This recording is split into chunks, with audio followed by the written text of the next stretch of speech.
الله الرحمن الرحيم وإذا سألك عبادي عني فإني قريب أجيب دعوة الداعي إذا دعان فليستجيبوا لي وليؤمنوا بي لعلهم يرشدون صدق الله العظيم وصدق رسوله النبي الكريم ونحن على ذلك لمن الشاهدين والشاكرين والحمد لله رب العالمين.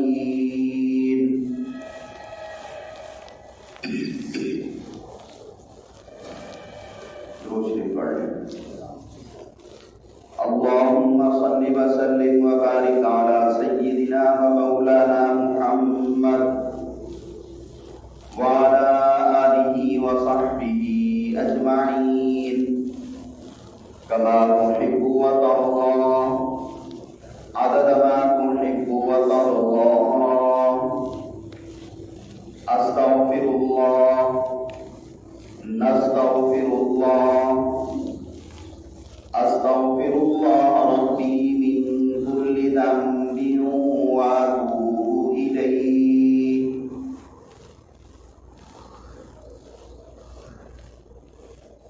سامعین محترم،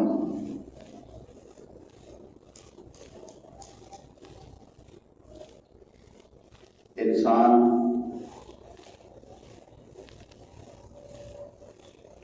جب کوئی گھر بناتا ہے،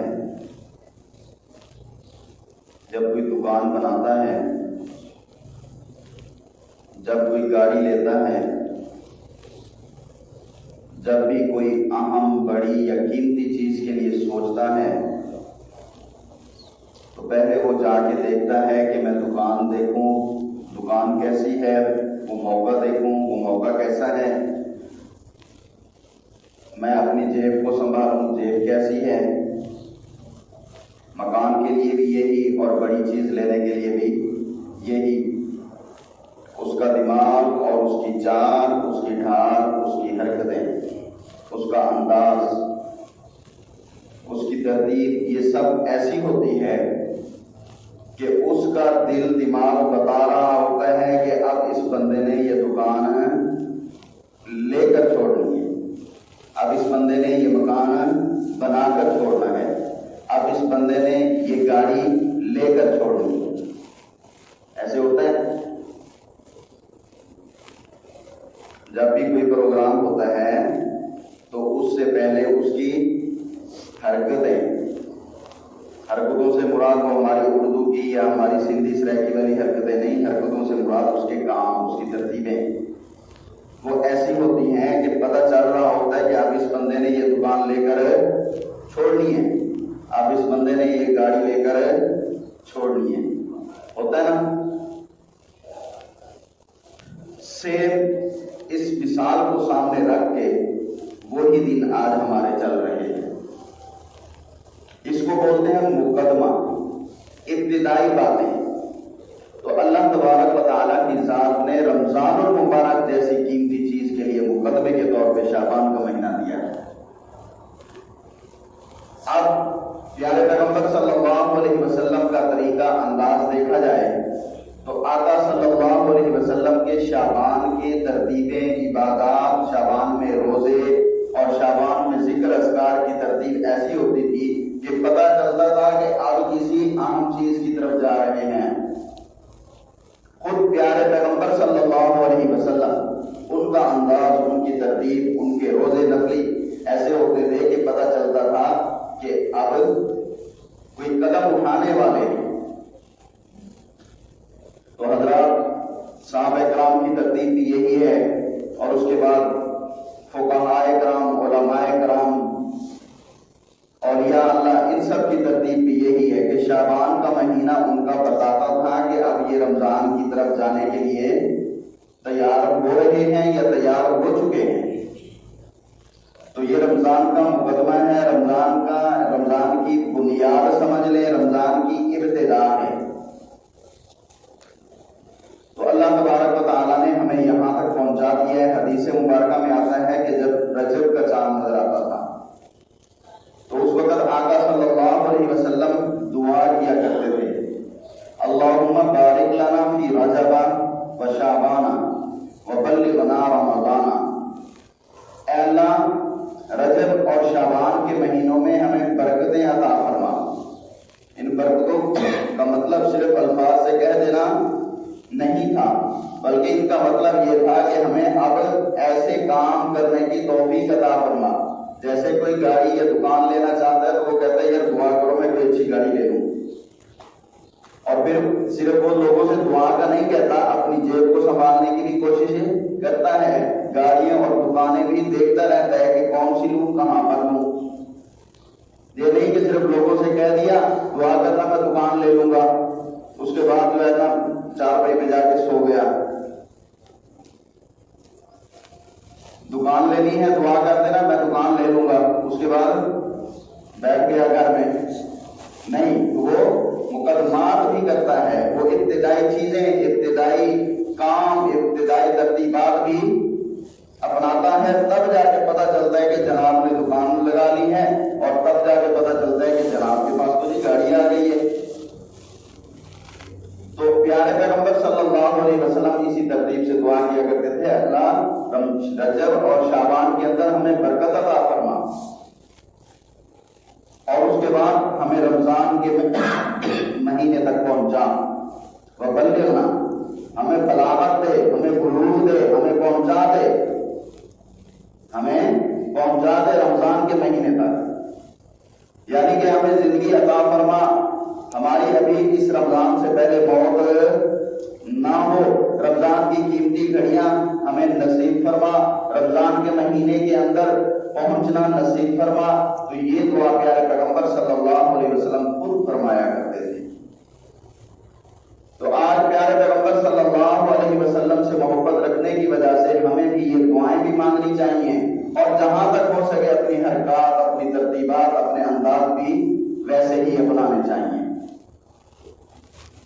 پھر اللہ تبارک و تعالیٰ کی ذات نے فرمایا کہ دنیا میں لوگ شاید مست ہو جائیں گے، لوگ مگن ہو جائیں گے، تو پھر لوگوں کی اس مگنی کو، اس مستی کو کنٹرول میں لانے کے لیے اللہ تبارک و تعالیٰ نے پیارے پیغمبر صلی اللہ علیہ وسلم کے ذریعے ان کی شریعت کے اندر یہ بتلایا کہ شعبان میں چلے ایک رات میں نے ایسی برکت کی ڈال دی ہے کہ کم از کم اگر کسی کو پتا نہیں ہے کہ یہ شعبان کا مہینہ ہے، رمضان کا مقدمہ ہے، اس قیمتی چیز کی طرف ہم جا رہے ہیں، اس قیمتی چیز کی طرف جانے کے لیے ہمیں ترتیب اپنانی چاہیے۔ تو پیارے پیغمبر صلی اللہ علیہ وسلم کے ذریعے سے بتلا دیا، اور خود قرآن مقدس کی ایک آیت کے مطابق بھی سورۃ دخان کی کہ اس مہینے میں ایک رات ایسی ہے جو بڑی بابرکت رات ہے۔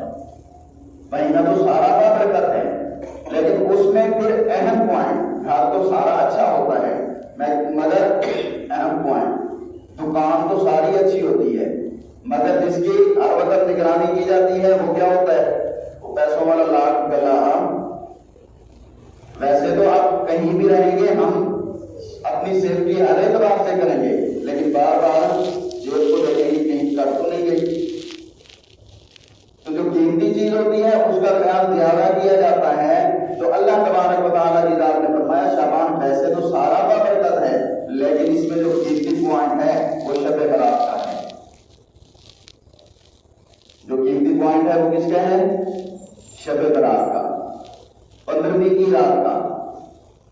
آج جو رات شروع ہوگی یہ 13 کی ہوگی، کل جو ہوگی وہ 14 کی ہوگی، پرسوں مغرب کے بعد سے لے کر اگلی صبح تک یہ شب برات ہوگی۔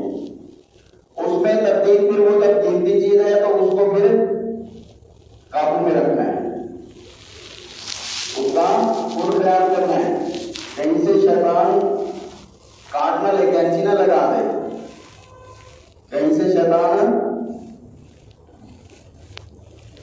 ہاتھ ڈال کے سب کچھ لے نہ جائے۔ تو شعبان کی جو جیب ہے جس کے اندر ہمارے نیکیوں کے پیسے پڑے ہیں تو اس رات کی خود حفاظت کرنی ہے۔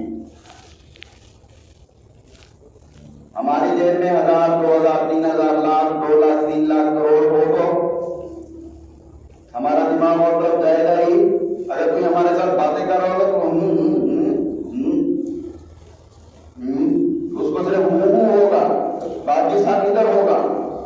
پوچھیں گے یار تیرے ساتھ گپ شپ ہوئی تھی وہ بات کی کافر، ہم کیا کہیں گے؟ کافر۔ کیوں؟ ہماری توجہ تو ساری ادھر تھی۔ تو نیکیوں کو اس اعتبار سے سمجھ لیا جائے کہ نیکی ہی ہمارا سارا بینک بیلنس اور سارا اکاؤنٹ ہے، تو ہماری توجہ شعبان کی 15ویں رات میں اس طرف جائے گی کہ شیطان سے اس کو بچا، شیطان جیسے چور سے ڈاکو سے اس کو بچا کے رکھنی ہے اور مزید اس میں اور ڈالنے کی کوشش کرنی ہے۔ گاڑی 5 لاکھ کی آتی ہے تو جیب میں 3 لاکھ ہے تو 2 لاکھ اور ڈھونڈنا ہے کہ نہیں ڈھونڈنا؟ تو اور 2 لاکھ کے لیے شعبان کو جاگنا ہے تاکہ جنت کی گاڑیاں ملیں، تاکہ اللہ کی رضا ملے۔ اور انسان سے دنیا کے اندر یہ ترتیب ہے کہ بشری تقاضے کی بنا پر بڑے سے بڑے گناہ بھی ہو جاتے ہیں اور چھوٹے سے چھوٹے گناہ بھی ہوتے رہتے ہیں۔ اللہ تبارک و تعالیٰ کی ذات نے جب ابتدا میں رمضان کے روزے فرض کیے تو اللہ نے فرمایا تھا کہ مغرب کے وقت تمہارا روزہ کھلے گا، مغرب کے بعد جتنی دیر تم جاگ رہے ہو، جتنی دیر تک تم جاگ رہے ہو اس وقت تک تم کھا پی سکتے ہو اور مرد عورت میاں بیوی آپس میں مل سکتے ہو۔ جیسے ہی نیند آ گئی، وہ کھیل کی صورت میں آئی، وہ لیٹنے کی صورت میں آئی، وہ ٹیک لگانے کی صورت میں آئی، وہ گاڑی چلاتے ہوئے آئی، وہ کسی بھی انداز میں تمہیں بس نیند آ گئی تو اب بے دوبارہ آنکھ کھل بھی جائے تو تمہیں اب کھانے کی پینے کی میاں بیوی کو جو ہے آپس میں ملنے کی کوئی اجازت نہیں ہے۔ تو حضرات صحابہ کرام رضی اللہ تعالیٰ عنہ محفوظ ہستیاں ہیں، یہ پوائنٹ آپ کے ذہن میں عقیدہ ہونا چاہیے۔ سارے نبی جو اللہ نے بھیجے ہیں وہ گناہوں سے پاک ہیں، ان کے دل کو اللہ تبارک و تعالیٰ نے واش کر دیا ہے ہر گندگیوں سے، شیطان کے ہر چکر سے۔ ان کے دل کے اندر کوئی ایسی سوچ تک نہیں آتی کہ جس سے اللہ ناراض ہو۔ لیکن اگر کہیں ایسی باتیں ان سے صادر ہوئی بھی ہیں، قرآن کے اندر واقعات ہیں، تو وہ صرف نصیحت کے لیے، صرف عوام کو سمجھانے کے لیے، تاکہ اللہ اگر کبھی روٹے تو منانا کیسے ہے، کبھی کوئی گناہ ہو جائے تو اللہ سے تعلق کیسے جوڑنا ہے، جیسے یہ اللہ کا نبی تعلق جوڑ رہا ہے اسی ترتیب سے تم بھی جوڑو۔ وہ تو تھے ہی اللہ کے، تمہیں زور لگا کے اللہ کا بننا ہے۔ اللہ نے تمہیں اختیار دے دیا ہے اور یہاں پہ امتحان کے لیے بھیج دیا ہے، اور اس اختیار میں تمہاری مرضی ہے، اذان ہو گئی دکان پہ بیٹھے رہو، اذان ہو گئی چل کے مسجد میں آ جاؤ۔ اختیار تمہارے پاس ہے، چلنے کی طاقت ہے، پانی ہے، پاک ہونے کے لیے پانی ہے، وضو کرو، سطر چھپانے کے لیے کپڑے دیے، کپڑے پہن کے نماز پڑھو۔ ساری چیزیں تمہارے کنٹرول میں دے دی ہیں، کنٹرول تمہیں دے دیا ہے، اب دیکھنا یہ ہے کہ اس کنٹرول کو تم یوز کرتے ہو کہ نہیں، اس کو استعمال کرتے ہو کہ نہیں۔ اس استعمال میں تو نبیوں کے لیے ہمارا عقیدہ کیا ہونا چاہیے کہ نبی سارے کے سارے گناہوں سے پاک ہیں۔ نبیوں کے دل میں، دماغ میں کوئی ایسا معاملہ، ایسا مادہ، ایسی ترتیب نہیں ہے کہ شیطان اس پہ حملہ کر سکے۔ بات سمجھ آ رہی؟ یہ ہمارا عقیدہ ہونا چاہیے۔ نبیوں کے بعد سب سے قیمتی ہستی جو ہے حضرات صحابہ کرام ہیں۔ حضرات صحابہ کرام رضی اللہ تعالیٰ عنہم اجمعین، ان کے لیے ہمارا عقیدہ یہ ہونا چاہیے وہ گناہوں سے پاک تو نہیں ہے، لیکن اللہ نے جب دنیا میں انہیں سرٹیفکیٹ دے دیا، انہیں لکھ کے فارم دے دیا کہ اللہ تم سے راضی ہو گیا، تو اس کا مطلب ہے کہ وہ گناہوں سے محفوظ ہے، وہ گناہوں سے محفوظ ہیں۔ محفوظ ہونے کا مطلب یہ ہوتا ہے مادہ تو ہے لیکن فرشتے اس نے عبادت کے لیے بھیج دیے ہیں۔ اس نامراد کو حملہ کرنے کی اجازت شیطان کو، ڈاکو کو صحابہ کرام کے دل پر، دماغ پر حملہ کرنے کی اجازت نہیں دیتے۔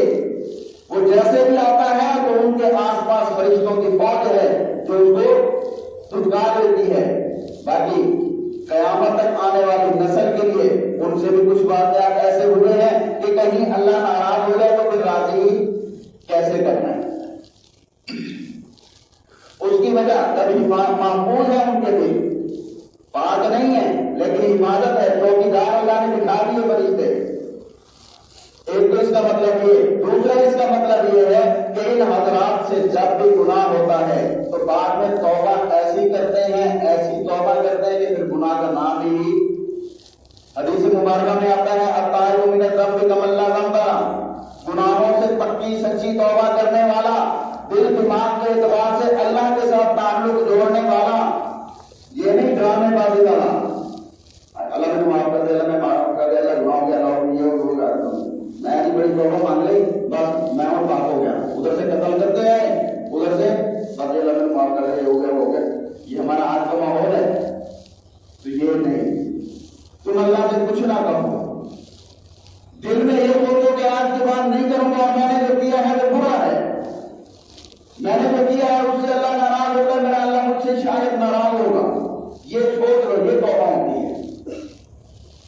صرف دل دماغ میں یہ سوچ لینا، شرمندہ ہو جانا کہ میں نے اچھا نہیں کیا، اللہ کو ناراض کیا، یہ کام اچھا نہیں ہے، یہ اللہ کو پسند نہیں ہے، آج کے بعد پوری ہمت کروں گا، ایسا نہیں کروں گا، اللہ مجھے یہ معاف کر دے. دل میں صرف سوچ لو تو یہ توبہ ہے. اور ڈرامے بازیاں جو ہیں وہ توبہ نہیں ہوتی.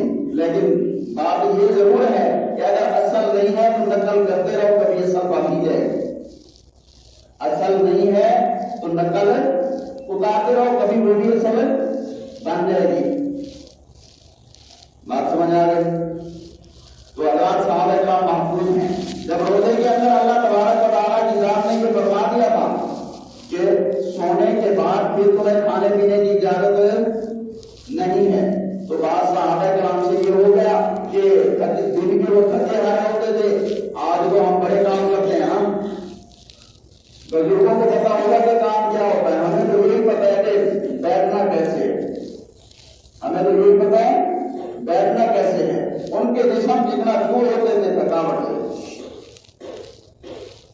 تو جب وہ کام کر کے آتے تھے تو ایسے ٹیک وغیرہ لگاتے تھے، نیند آ جاتی تھی. اب اس کے بعد گھر کے کھانے میں آج تو ہمارے جانے سے پہلے ڈشیں لگی ہوتی ہیں، اور اللہ نے اتنا دیا ہے ہمیں کھانے کے لیے ماشاء اللہ یہ باری سے آگے نکلتے جا رہے ہیں.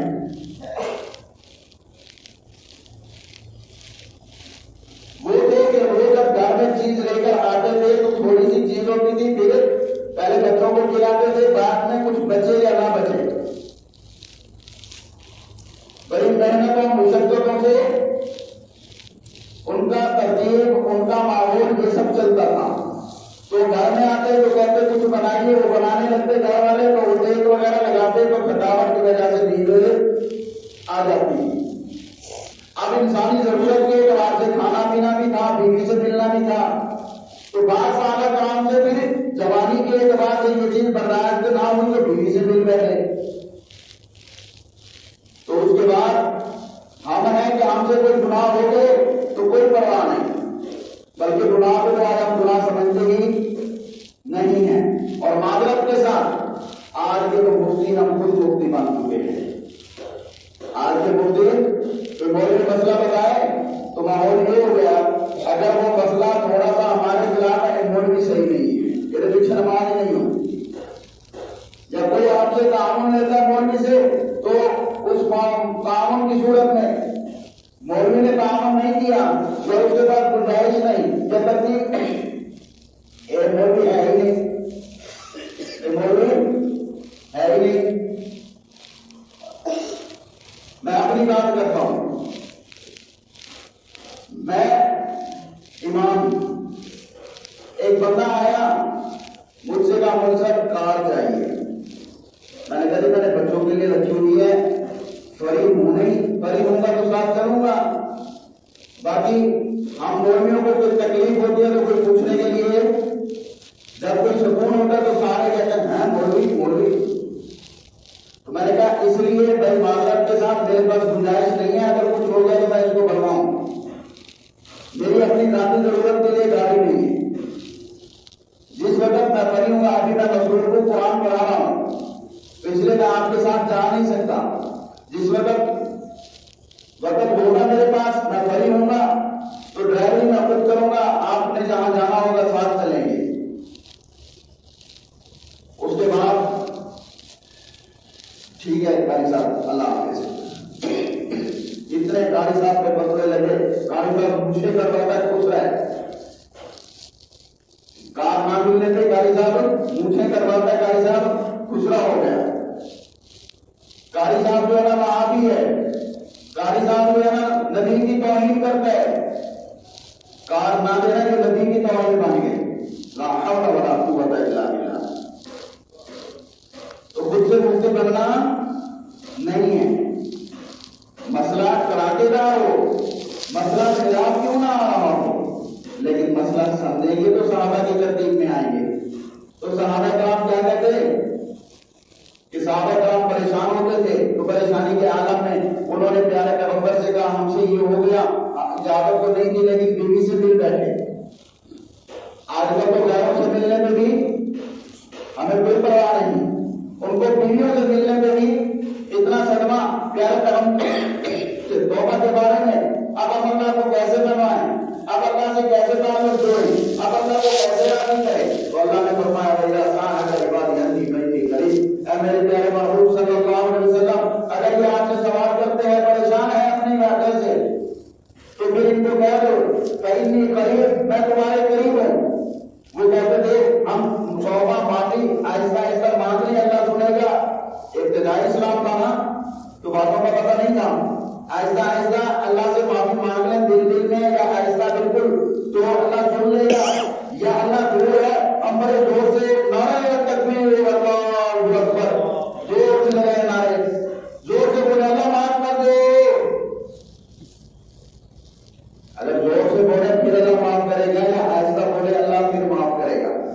مسئلے کا پتہ نہیں تھا تو مسئلہ پوچھنا چاہیے نا.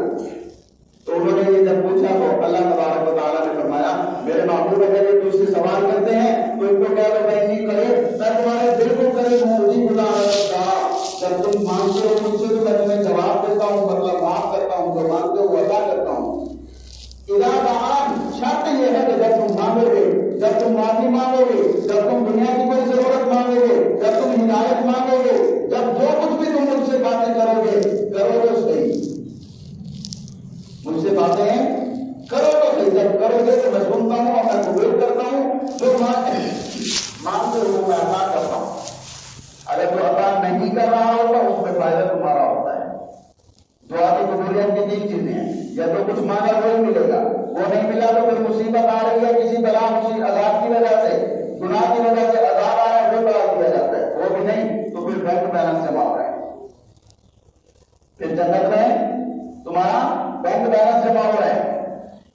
تو جنت میں جب جائیں گے میری نیکیاں تو اتنی تھی مجھے اتنا حصہ ملنا تھا، یہ زیادہ اتنا سا یہ سارا اللہ یہ کیا اللہ کہہ رہا وہ چیز مانگی وہ مانگی وہ مانگی جی مانگی تھی وہ ملی تھی نہیں ملی تھی تو ان کو اللہ کہے گا یہ سب میں نے تیرے لیے یہاں پہ جمع کر دیا تھا. اس وقت انسان کہے گا اے اللہ دنیا میں جتنی دعائیں مانگی تھی ایک بھی نہ قبول کرتا، ساری ادھر جمع کر کے رکھ دیتا. بات سمجھ آ رہی ہے؟ اللہ کہتے ہیں شرط یہ ہے تم میرے در پہ آؤ مجھ سے مانگو اجیب دعوت کا، میں تمہاری دعا کو قبول کروں گا، میں تمہاری توبہ کو قبول کروں گا، میں تمہیں معاف کروں گا، میں تمہیں سب کچھ ادا کروں گا. شرط وہ یہ اذا دعانی، جب تم مجھ سے بات کرو گے، جب تم مجھ سے دعا کرو گے. تو اس کے بعد اللہ تبارک و تعالیٰ کی ذات نے فرمایا فَلْيَسْتَجِيبُوا لِي وَلْيُؤْمِنُوا بِي، اگر تم مجھ سے یہ امید رکھتے ہو کہ میں تمہاری دعائیں قبول کروں، تمہیں معاف کروں، تم سے خطائیں ہو گئی، تم سے گناہ ہو گئے، تم سے غلطیاں ہو گئی وہ معاف کروں اور تمہاری دنیا کی ضروریات وہ پوری کروں تو کرتا ہوں میں.